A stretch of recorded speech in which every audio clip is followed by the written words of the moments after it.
ẹ kú ilé là ń kí ara ilé. Mo wà lọ́dọ̀ àwọn bàbá wa ní ìlú Àbújá, èyí tó ń ṣe adarí ọmọ Yorùbá community ní ìlú Gbangbanlada ní agbègbè Aguwandodo. Bàbá, ṣé a lè meet kí lorúkọ yín bàbá? Orúkọ mi ni Olóyè Peter Adegbenro Adebogun, ọmọ bíbí ìlú Ìjẹ̀bú ní Ogun State, ọmọ ìlú Àwà. Inú wa dùn láti wà níbí báyìí láti ọ̀dọ̀ orúkọ oyè mi ni Ooduaconnect TV. Orúkọ oyè tèmi òun ni Bọ́ba Jíròrò ti ìlú Gbangbanlada. Èmi náà tún ni Balógun ti ìlú Aguwandodo ní Gbangbanlada ní. Àgbáyé adalẹ́ bàbá. So a fẹ́ mọ̀ nípa ìtàn kékeré kan tí a ti ń gbọ́ káàkiri nípa Tèmíyèmí àti Afọ̀rọ̀lọ àgbà. Ẹ jọ̀ọ́ ṣé lè bá wa ṣípín ní kẹ́ bá wa sọ nǹkan nípa ìtàn yìí. Lẹ́yìn a ṣẹ̀ máa béèrè bí ipa tí ẹ̀ ń kó nínú Yorùbá community ní ìlú Àbújá. Tèmíyèmí àti Afọ̀rọ̀làgbà ọ̀dọ́ ni wọ́n nílùú. Tèmíyèmí ó fẹ́ fẹ́ ìyàwó. Afọ̀rọ̀làgbà òun náà fẹ́ fẹ́ ìyàwó. Wọ́n jọ ń lé ọmọbìnrin tí wọ́n jọ ń lé yẹn wá jẹ́ ẹyọ kan. Afọ̀rọ̀làgbà ó yọjú lóun fẹ́ ìyàwó. Tèmíyèmí náà ní òun náà fẹ́ ìyàwó. Ńgbọ̀n dọ́dọ̀ bàbá ìyàwó á wò pé bó o pe ọmọ ẹ̀ pa ẹni yọjú kó ń fẹ́ ẹni náà yọjú kó ń fẹ́ ọmọ náà dá lóhùn pé ó fẹ́ràn ẹnì kíní òun fẹ́ràn ẹnì kejì, bó o láyé wá fẹ́ ṣe. Bàbá wa ní kan lọ bá mú ewúrẹ́ kan pa, wọ́n pa ó gbé apá kan, apá ọ̀tún ó gbé fún Afọ̀rọ̀làgbà, ó gbé apá òsì ó gbé fún Tèmíyèmí. Èyí tó kù wọ́n dáná wọ́n fi ṣe wọ́n lálejò. Tó bá di ọjọ́ mẹ́jọ, bàbá ìyàwó á fi yé àwọn méjèèjì pé tó bá di ọjọ́ mẹ́jọ o, ẹ gbúdọ̀ kẹ́ wá kẹ́ padà wá. Ńgbò di ọjọ́ kẹjọ wọ́n dé.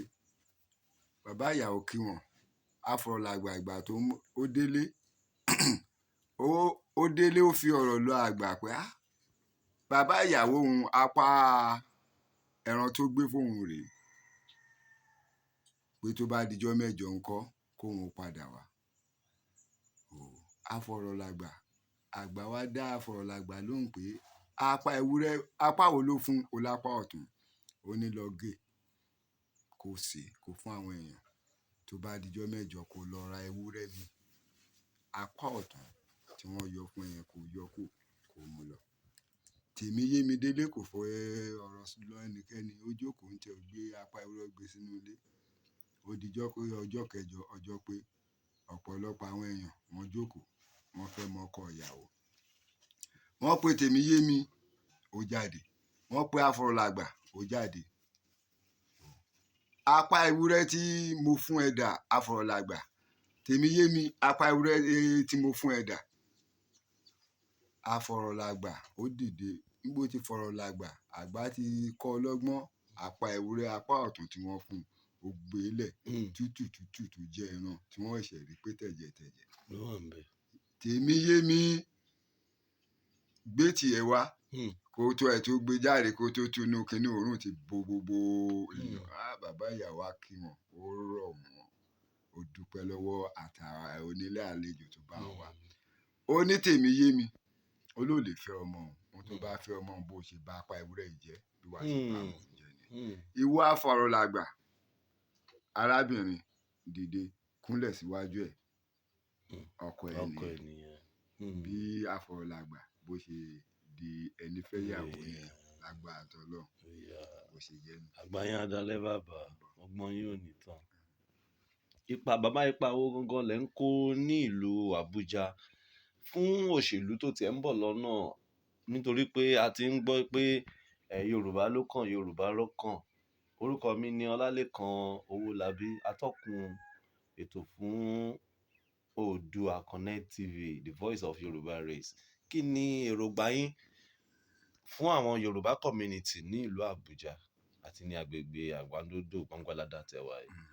Èmi olóyè bọba jíròrò gbogbo ìlú Gbangbanlada agbègbè Gbangbanlada area council wọ́n mọ̀ mí gẹ́gẹ́ bí àgbàlagbà tó jẹ́ pé ó ń kó gbogbo àwọn Yorùbá máa ń kó wọn jọ nígbà ìpọ́njú nígbà ìṣòro. Kò sí ohun tí ó bá bá ọmọ Yorùbá tí èmi olóyè bọba jíròrò tí mi ò kí dìde bá lógun Aguwandodo máa dìde. Èmi mo sì jẹ́ ìkan nínú àwọn àgbà nínú Yorùbá community ní the whole FCT. Chief Peter Adegbenro Adebogun. So gẹ́gẹ́ bí àgbà tí ó wà gbogbo ìlú kọ̀ọ̀kan ní gbogbo agbègbè Abuja pàápàá Gbangbanlada area council a rí wípé a kó gbogbo àwọn Yorùbá jọ torí àwa ló kàn. Tó jẹ́ pé Yorùbá ló kàn. Bẹ́ẹ̀ni Tinubu ló kàn. Bẹ́ẹ̀ni torí ohun kan òní àgbé ń ké.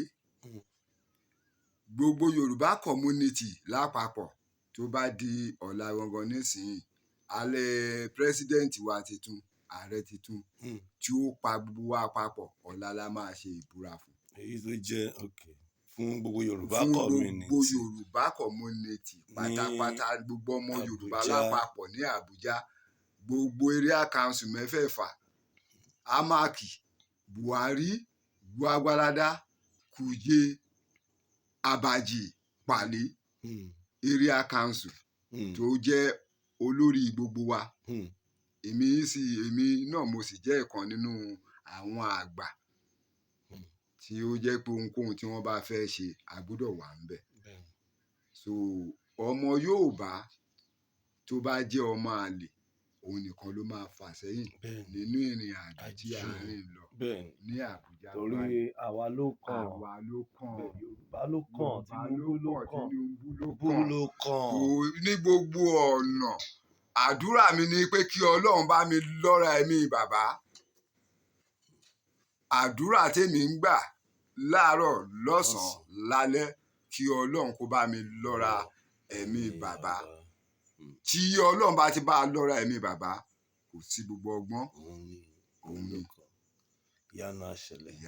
Ẹ ṣé gan-an a máa rí yín bá ọ. Orúkọ mi ni atọ́kùn Ooduaconnect TV, the voice of Yoruba race ní gbogbo ilẹ̀ Yorùbá ní gbogbo àgbáyé. Orúkọ mi ni Lékan Owolabi, atọ́kùn Ooduaconnect TV. Ẹ ṣé o, ní ìlú Abuja la wà lọ́dọ̀ àwọn bàbá wa ní ìlú Aguwandodo ní Gbangbanlada. Kò ní bàjẹ́ o. One voice, one festival, one source. Oòduà gbé wa o. Oòduà orílẹ̀-èdè ńlá ni tó ti lè jẹ́ pé wọ́n ní orílẹ̀-èdè kan èdè kan náà ń sọ. Ní ilẹ̀ àwọn Lárúbáwá orílẹ̀-èdè èdè kan náà ń sọ. Ìdí nìyẹn tó fi ń jà fún pé kán máa sọ Arabic. Ní ìlú àwọn London English náà ń sọ England. Ìlú wa tó jẹ́ Oòduà Yorùbá là ń sọ èdè wa nìyẹn. Orúkọ wa ni Oòduà èdè wa ni Yorùbá. Correction yìí ń bọ̀ lọ́nà wọ́n fẹ́ correct pé orúkọ gangan wa ni Oòduà èdè tá à ń sọ ni Yorùbá. Bẹ́ẹ̀ ni èmi ni ọmọ yín Lékan Owolabi atọ́kùn Ooduaconnect TV and Ooduaconnect magazine. Ẹ ṣé gan-an.